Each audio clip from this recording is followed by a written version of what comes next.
بسم اللہ الرحمن الرحیم۔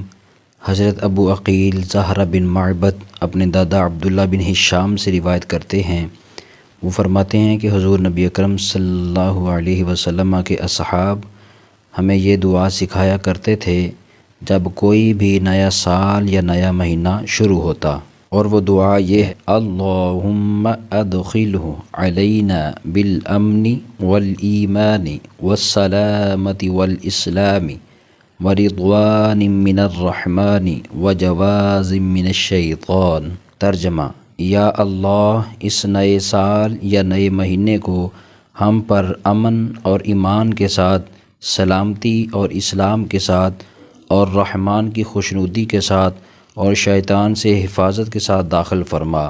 بحوالہ المعجم الاوسط لطبرانی، حدیث نمبر 2641۔